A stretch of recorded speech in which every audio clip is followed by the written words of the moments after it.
ग्रंथि छिद्यन्ते सर्व संशयः क्षीयन्ते चास्य कर्माणि तस्मिन् दृष्टे परावरे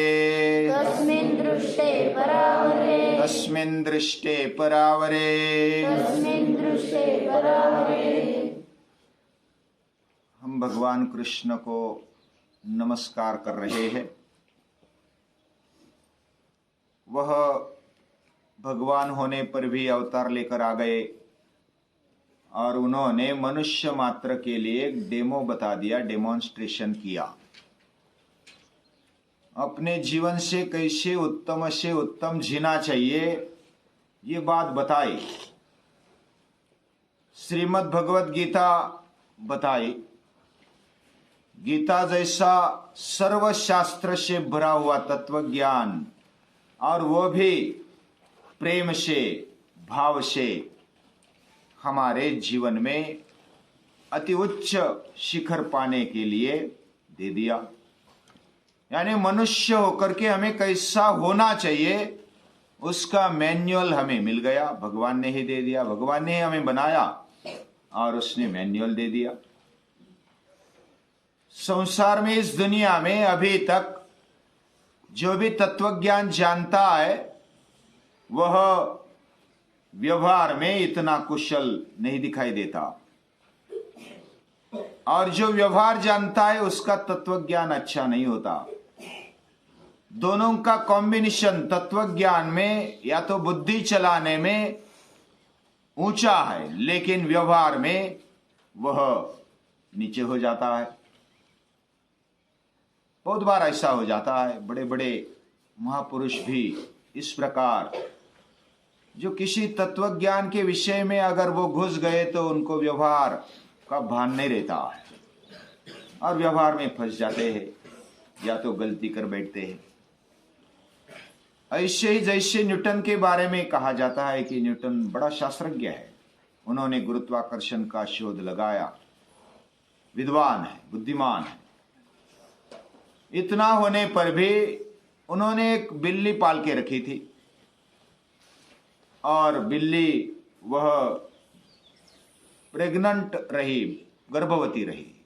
तो उसको लगा कि ये इसको बच्चा होगा, और उन्होंने क्या किया था, दरवाजे के लिए होल पाड़ दिया था, छिद्र पाड़ दिया था उसको आने जाने के लिए। दरवाजा बंद भी किया जाए तो आ जा सके, इसलिए एक ऐसा छिद्र पाड़ दिया था। अभी उसको मन में ऐसा आया कि बिल्ली इधर से आ रही है, लेकिन बिल्ली का बच्चा कहां से आएगा। उन्होंने दूसरा होल पाड़ दिया, छोटा। अभी छोटा होल पाड़ने के बाद जब बिल्ली का बच्चा जन्मा तो बिल्ली जहां से आई वहां से ही बच्चा आ गया। उसको बाद में क्लिक होगा, अरे मैंने इतना सोचा ही नहीं। बिल्ली जहां से आ सकती है वहां से बच्चा भी आ सकता है, दूसरा होल पाड़ने की आवश्यकता नहीं थी। तो व्यवहार में और तत्व ज्ञान में, फिलॉसफी में कॉम्बिनेशन होना कठिन हो जाता है। यानी जब तत्व ज्ञान के विषय में हमारा दिमाग काम करने लगता है तो हम व्यवहार भूल जाते हैं, या तो व्यवहार में हमारा इतना मन नहीं रहता है, तो ऐसा हो जाता है। सामान्य तौर पर ऐसा दिखाई देता है। लेकिन कृष्ण के बारे में, कृष्ण का तत्वज्ञान भी ऊंचा है। गीता जैसा तत्वज्ञान पूर्ण दुनिया को मार्गदर्शन कर सकता है, ऐसा ऊंचा तत्वज्ञान है। और व्यवहार में भी कभी भूल नहीं की कृष्ण ने, एक बार भी नहीं। उसका एक उदाहरण देखते हैं। उदाहरण वैसे बहुत सारे हैं, लेकिन जब अभी युद्ध का प्रसंग आने वाला है, विराट के वहां सभा हो गई और द्रुपद राजा ने बताया। द्रुपद राजा दीर्घ दृष्टि वाले हैं, वो अनुभव से परिपूर्ण है। उन्होंने बताया कि अभी युद्ध के लिए हमें तैयारी करनी है, तो हे अर्जुन, हे युधिष्ठिर, आप अभी जो भी राजा के पास जाएंगे वो अपने लिए मदद रूप होंगे। उस समय का एक एटिकेट था, यानी एक प्रघात होता है हर एक समय का। उस समय प्रघात क्या था कि जो भी पहले बुलाने के लिए जाएगा उसको मदद करनी चाहिए, ऐसी परंपरा थी। उस समय की। आज भी कई कई देशों में बहुत सारी परंपराएं हैं, वो परंपरा लिखित न होने पर भी पाली जाती है।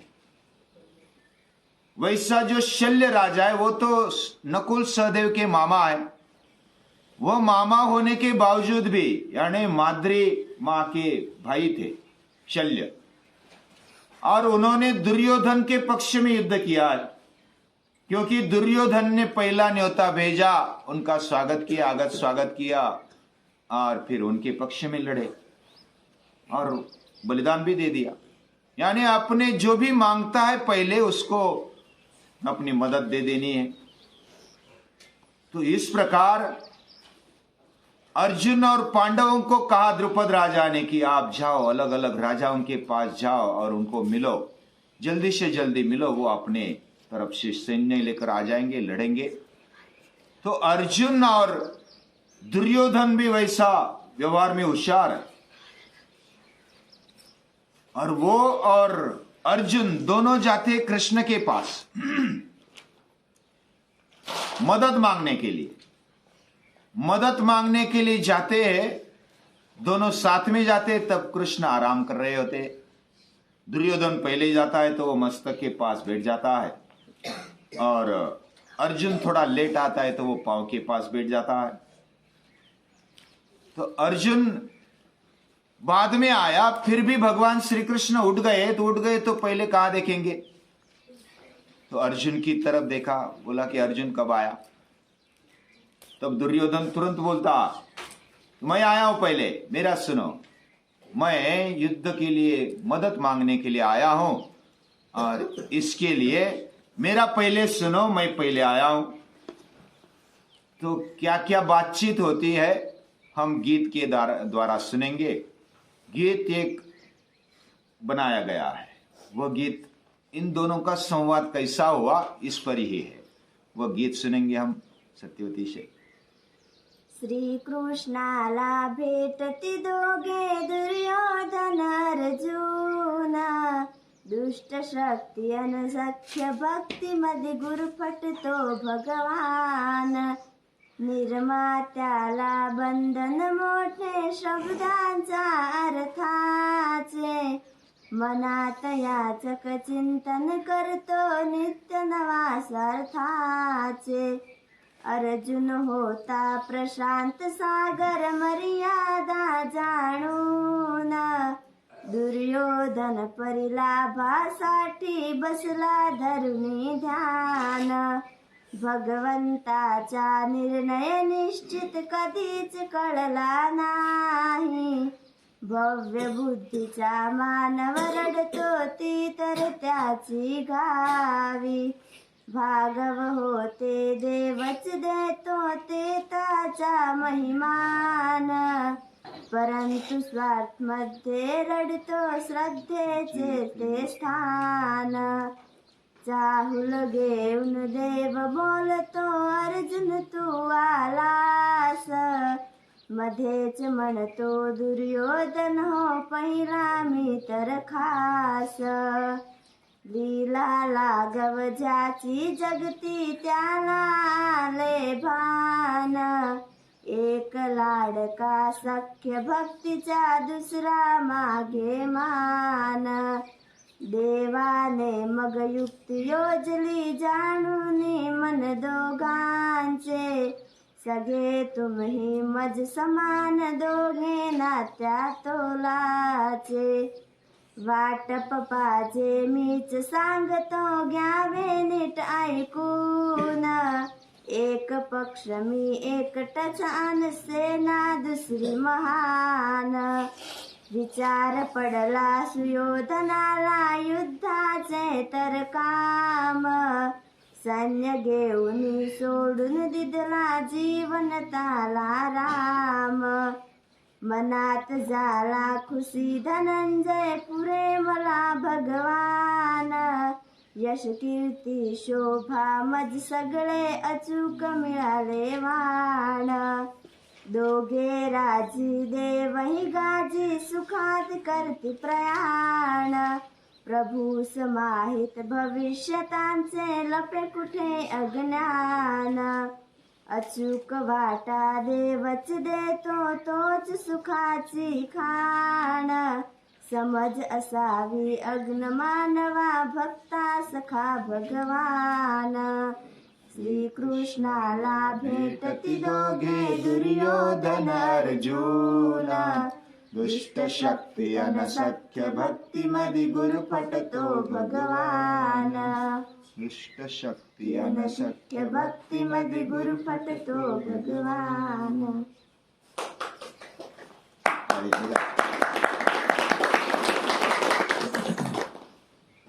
श्री कृष्ण को दोनों मिलते हैं, साथ में मिलते हैं.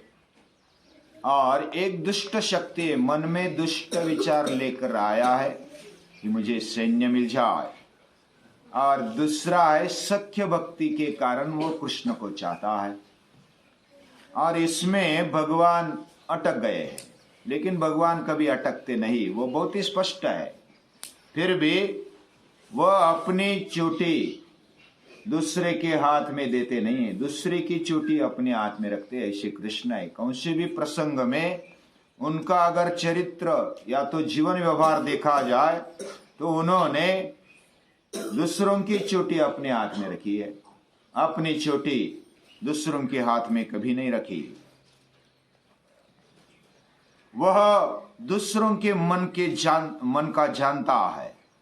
और जो भी याचक है, यानी कि दोनों याचक आए हैं, और कोई स्वार्थ से आया है, कोई प्रेम से आया है, ये भगवान पहचानते हैं.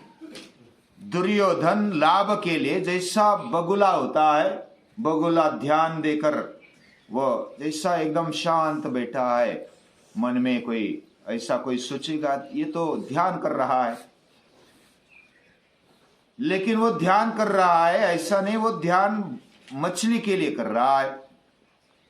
और मछली के लिए ध्यान करने वाला बगुला जैसा होता है वैसा ही दुर्योधन ध्यानस्थ बैठा है कि मुझे सैन्य मिल जाएगा, कृष्ण की मदद मिल जाएगी. तो कृष्ण जब उठते तो अर्जुन को देखते, अर्जुन को देखते तो अर्जुन को पूछते कब आया, कब आगमन हुआ. तो दुर्योधन बीच में बोलता है मेरा आगमन हुआ है, पहले मैं मदद के लिए आया हूं, मदद मांगने के लिए. और उसको एटिकेट बहुत ही अच्छे मालूम थे, शिष्टाचार क्या होता है, क्या परंपरा चलती है, उसमें बहुत ही जागरूक है. परोदार वस्त्र अरणे सर्वे दक्षा जना. दूसरों के स्त्रियों पर या तो दूसरों के धन पर कब्जा करने के लिए बहुत सारे समाज में दक्ष होते हैं, लेकिन प्रभु के कार्य में, संस्कृति के कार्य में दक्ष जो होता है वही सच्चा युवान है, और वही कृष्ण है. कृष्ण बहुत ही दक्ष है. दुर्योधन बोलता है मैं पहले आया हूं और मैं पहले मांगूंगा, क्योंकि मेरा यह अधिकार है, मैं पहले आया तो पहले मुझे ही मांगना चाहिए. तो कृष्ण बोलते मैंने तो पहले अर्जुन को देखा, तुझे देखा नहीं, मेरी तकलीफ समझते हो. मैंने देखा अर्जुन को, तो अर्जुन को पहले मांगने दो, तू बाद में मांग ले. लेकिन ये अन्याय होगा, ऐसे दुर्योधन कहता है, क्योंकि मैं पहले आया हूं, आपकी भी तकलीफ मैं समझता हूं और मेरी भी तकलीफ समझो, मैं पहले आया हूं, मुझे न्याय मिलना चाहिए. तो दुर्योधन का सुनकर वह दुर्योधन का ही पूछते हैं अभी क्या करना चाहिए तू बता. ये जो अभी प्रसंग आया है इसमें जैसे चोर को ही बोला कि तू न्याय कर दे, तो ऐसे कृष्ण बोलते दुर्योधन को कि तू न्याय कर दे. तो दुर्योधन फिर विचार करता है कि ये तो सचमुच है, आप जो बोल रहे हो सच बोल रहे हैं, आपका भी अभी कैसे निवाड़ा किया जाए, कैसे न्याय किया जाए, ये कठिन है. तो आधा आधा बांट दो, आधा उसको दे दो, आधा मुझे दे दो, आप दोनों हिस्से कर दो. तो कृष्ण बोलता है ये अच्छा नहीं होगा. यादव सैन्य आधा इधर लड़े आधा उधर लड़े, दोनों एक दूसरे के सामने लड़े, अच्छा नहीं. लेकिन अभी तू है, तू बड़ा है और अर्जुन उम्र से छोटा है, तो अर्जुन को पहले मांगने दे. यानी कृष्ण अपनी बात कैसे मनवाते हैं देखो, वो बहुत ही व्यवहार चतुर है. अगर समझो यदा कदाचित दुर्योधन ने मांग लिया तो क्या होगा, ऐसा सोचकर कृष्ण उसको चांस नहीं दे रहे। तो दुर्योधन और अर्जुन, इसमें अर्जुन छोटा है, दुर्योधन तू बड़ा है, तो छोटों को पहले मांग देना चाहिए, मांग लेना चाहिए। तो उसको तू पहले मांगने का चांस दे दे। फिर भी दुर्योधन आग्रह रखता है कि मैं पहले आया हूं। और अर्जुन क्या मांगेगा ये कृष्ण को सच्चा मालूम था, और इसलिए वो आग्रह कर रहे हैं। फिर भी दुर्योधन के मन में क्या चल रहा है पता नहीं है, तो दुर्योधन ही पहले आग्रह करता है कि मैं पहले मांगूंगा। तो मांग लेता है कि मुझे अभी, ये विचार करता है दुर्योधन, और कृष्ण इसे बांट देता है। मेरे दोनों भाग में करता हूं, एक तरफ सैन्य रहेगा यादव सेना, और दूसरी तरफ मैं रहूंगा, और मैं सिर्फ सलाह दूंगा। मैं अभी आराम करना चाहता हूं, युद्ध नहीं करूंगा। मैं सिर्फ सलाह दूंगा। न धरी शस्त्र करे परिसांगे न गोष्ठी युक्ति चाचार। मैं शस्त्र हाथ में नहीं पकड़ूंगा, मैं सिर्फ कुछ बातें बताऊंगा, सलाह दे दूंगा, तो बाकी मैं कुछ नहीं करूंगा। लेकिन एक तरफ मैं हूं और दूसरी तरफ पूरी यादव सेना है, बोलो क्या मांगना है। तो दुर्योधन मन ही मन मांग लेता है पहले तो, मुझे सैन्य चाहिए, अकेला करके निशस्त्र इसका क्या फायदा, मुझे तो लड़ने के लिए सैन्य चाहिए। उधर तो लड़ाई युद्ध है, युद्ध में केवल बातें थोड़ी चलेगी, युद्ध में तो अभी क्या काम है, युद्ध तो सैन्य चाहिए, लड़ने के लिए आदमी चाहिए, और ये अकेला क्या करेगा। इतना सारा सैन्य, कितना सैन्य था, 2 अक्षौहिणी सैन्य कम से कम देने वाले थे। 2 अक्षौहिणी, 1 अक्षौहिणी हमने देखा है, अक्षौहिणी कितना होता है, लगभग 2 लाख तक सैन्य ही है, 2.25 लाख तक पैदल सैन्य, फिर 50-60 हजार घोड़े, फिर रथ होते हैं 20-21 हजार, फिर हाथी होते हैं, ऐसा पूरा लगभग 2.5-3 लाख तक का लवाजमा होता है एक अक्षौहिणी सैन्य में। तो इस प्रकार 2 अक्षौहिणी सैन्य यादव सेना, और दूसरी तरफ कृष्ण है। तो कृष्ण को क्या दें, कृष्ण को लेकर क्या करूंगा मैं, दुर्योधन ने सोचा, और अपने जीवन में से भगवान को छोड़ दिया। सैन्य घेवनी सोडून दिला जीवनातला राम, उसने राम छोड़ दिया, काम को पकड़ा। उसने वासुदेव को छोड़ दिया, वासना को पकड़ा। और अंजाम क्या होगा ये भगवान अच्छे जानते हैं। प्रभु समाहित भविष्य त्यांचे लपे कुठे अज्ञान, अचूक वाटा देवच देतो। वो अपने ऊपर कुल्हाड़ी ले रहा है, ऐसा भगवान ही उसको राह दे देता है, भगवान बुद्धि गमा देता है। समझ असावी अज्ञ मानवा भक्त सखा भगवान। हमारा सखा किसको रखना चाहिए, तो भक्त ने, हम जैसों ने कृष्ण को सखा रखना चाहिए, कृष्ण को छोड़ना नहीं, वासुदेव को नहीं छोड़ना। वासना को छोड़ दो, लेकिन वासुदेव को छोड़ना नहीं। वासुदेव आता है हमारे जीवन में, राम आता है तो वह सब कुछ लेकर आता है, उसमें काम भी आ गया, उसमें वासना इच्छा भी आ जाती है। लेकिन अगर वासना को पकड़ेंगे, काम को पकड़ेंगे, तो राम भी छूटेगा, वासुदेव भी छूटेगा, लेकिन हाथ में कुछ नहीं आएगा। ये बात सच्ची तरह से हमें याद रखनी चाहिए। और अर्जुन ने, पांडव ने ये बहुत ही याद रखा, कृष्ण को पकड़ लिया, अपने पक्ष में कर लिया, तो अर्जुन खुश हो गया, मुझे कृष्ण मिल गया तो बाकी कुछ नहीं चाहिए। वो लड़ेगा नहीं लड़ेगा वो भी नहीं पूछा, वो क्या करेगा क्या नहीं करेगा ये भी नहीं पूछा, मुझे तो बस कृष्ण चाहिए, बाकी कुछ नहीं चाहिए। कृष्ण आ गए, भगवान आ गया, सब कुछ आ गया। सर्वे पदा हस्ती पदे, ऐसा बोला जाता है। हाथी का पांव है तो सभी के पांव उसमें आ जाते। वैसे कृष्ण को हमारे जीवन में लाते हैं तो सब कुछ मिल जाता है, धन दौलत वैभव जो भी चाहिए वो मिल जाता है जब कृष्ण को हम लेते हैं अपने पक्ष में। लेकिन कृष्ण को, वासुदेव को या तो राम को छोड़ देते हैं तो काम को भी गंवाना पड़ता है, वासना को भी गंवाना पड़ता है। हमारी वासना, कामना, इच्छा जो भी है वो उसी के कारण मिली है। हम जो भी इस दुनिया में जीते हैं वो किसके कारण जीते हैं? हमारे अंदर राम है इसलिए तो हम इच्छा कर सकते हैं, इसलिए हमारे अंदर शक्ति है, वो है तो सब कुछ है। धर्मा विरुद्धो भूतेषु कामोस्मि भरतर्षभ। ऐसी दृष्टि देने वाली गीता है। गीता रूपी महान तत्व ज्ञान कृष्ण ने दिया, और ये तत्व ज्ञान और उसका व्यवहार में कैसे तालमेल रखना चाहिए, ये भगवान कृष्ण ने सही हमें बताया। वैसे शिवाजी महाराज के जीवन में भी देखने को मिलता है। तत्व ज्ञान है, यानी स्पष्ट कल्पना है, मुझे कहां जाना है, स्वराज्य खड़ा करना है, उसके लिए जो भी करना पड़े वो मैं करने के लिए तैयार हूं। व्यवहार में भी दक्ष है, शिवाजी महाराज भी दक्ष है। किस समय क्या करना चाहिए वो सही जानते हैं, और ये दक्षता हमारे जीवन में भी हो, ये भगवान कृष्ण से हमें सीख मिलती है। वो बताते हैं हमारा जीवन भी वैसा ही हो। विद्यन्ते हृदय ग्रंथि, हमारी हृदय ग्रंथि टूट जानी चाहिए। छिद्यन्ते सर्व संशय, संशय मिट जाने चाहिए। और कब मिट जाते हैं? जब हम कृष्ण को पकड़ते हैं तो हमारे संशय मिट जाते हैं, हमारे हृदय के जो गांठें हैं वो भी निकल जाती है। हमारी गांठें निकल जाए, हमारे संशय मिट जाए, भगवान से प्रार्थना करते हैं और उसको नमन करते हैं। हाँ।